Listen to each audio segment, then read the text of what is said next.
Sowers began as an intern at KHQA in 1984. A year-long study in Macomb came to a close today when the Macomb 2000 Task Force presented its report to Mayor Robert Anstein. Here's a look at her second story ever to air on KHQA in this Macomb 2000 report. Mayor Anstein will submit the task force recommendations to the City Council for consideration at its Monday meeting, and it's hoped that implementation of these programs will begin soon. Carol Sowers, Channel 7 Eyewitness News, Macomb. Sheriff Barry. After graduating from the Missouri School of Journalism, a crime such as this one is a shock to any community.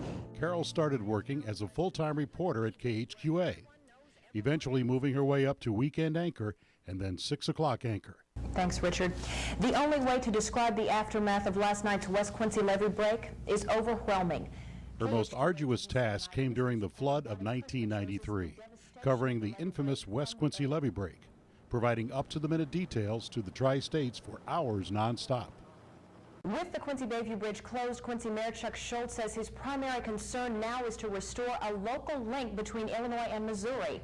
And the most reasonable and likely solution is to open the Keokuk Bridge as soon as possible. Carol became news director in 1996 when KHQA was located at the top of the Western Catholic Union building at 510 Main Street in Quincy. I'm Carol Sowers with TV7's Local Edition. She served to transition the news department when KHQA moved to its current state-of-the-art new facility on South 36th Street. How do your kids get a better education? I'm Carol Sowers. Carol Sowers left the airwaves in 2000, only to return to KHQA's News at 6 years later in 2006. You're serious about our work because you trust us to get it right. We find the right sources. Last year, she traveled to the Jefferson City Correctional Center to interview Jimmy Scott, the man serving a life sentence for intentionally breaking the West Quincy levee in 1993. On July 16, 1993, he returned to Quincy from FBI training at Quantico. The long list of people she's worked with throughout the years at KHQA wish her well.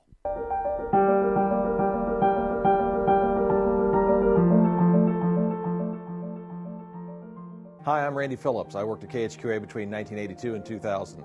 I directed just a little shy of 4,000 newscasts, and the vast majority of those had Carol Sowers behind the anchor desk. Just wanted to say thank you for teaching me everything you taught me. Thank you for not firing me after the Lorchcast.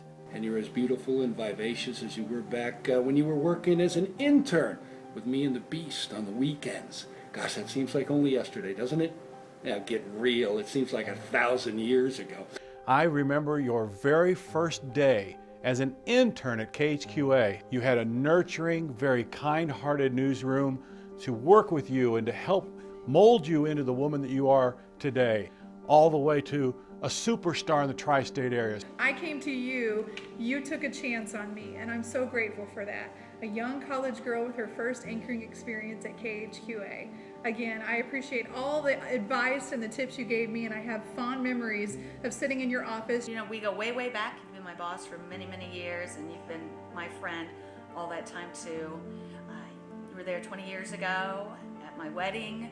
You've been through my struggles with me. You celebrated my joy, the birth of our children. And even though Carol Sowers is moving on to the next journey of her life, all of us here at KHQA and the Tri-States are thankful to her for always being a person you can count on.